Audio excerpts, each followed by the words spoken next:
Pilipino sa Korea. Salud. OMG. Ay, ang buyo.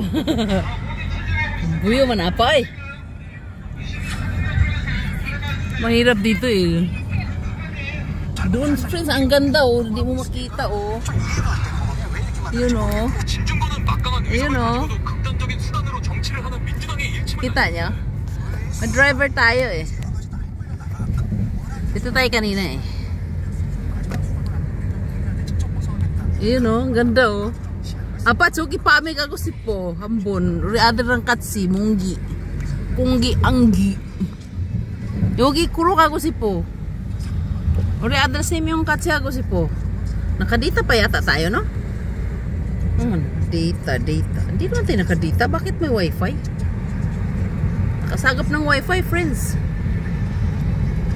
Hindi ko makita ba eh. Yan. Driving lang tayo, no?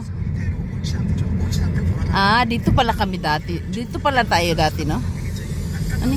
Dumaan tayo dito dati. Dito mo ya? Layo pala ng nilakad namin dati, no?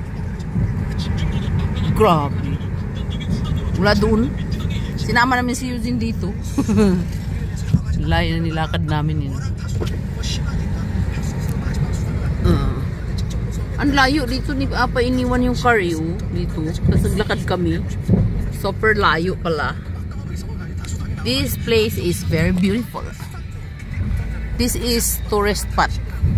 Ang dami dito friends, mga artista. Dito sila Apa Tsushime. Dito sila ayun oh, nakita mo yun? Dito kami dati nag-meeting dito. Kasi napakaganda naman talaga, di ba no? Kasi nasa ilalim ng puno ba? Nature siya talaga, no? Napakaganda talaga ng atmosphere dito. Dito to sa Chongchong Bokdo. Maingay naman yan pa, mas maingay pa sa akin. Ayun no, nakita mo yun? Oy, Renji. Parking. May mga flag doon. Nakita mo yan, mga car oh. Ang dami dito oh. Left and right, maraming car kasi namamasyal sila ba? Hindi, nag-o-overnight sila dito. Lalo na pag summer, nagdadala sila ng tent, dito sila natutulog sa ilalim ng kakahuyan. Parang takot ako pag natutulog sa kakahuyan kasi baka may ahas ba. Pero hindi naman yata pumapasok yung ahas sa tent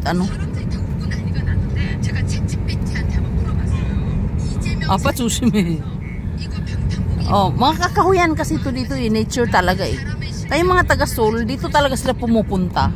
Dinadayo nila ang lugar na to. Kasi akit ka sa bundok, may mga tulay-tulay dyan eh.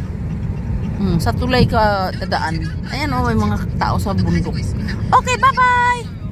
Lilipit ako sa South Korea! Wala pa!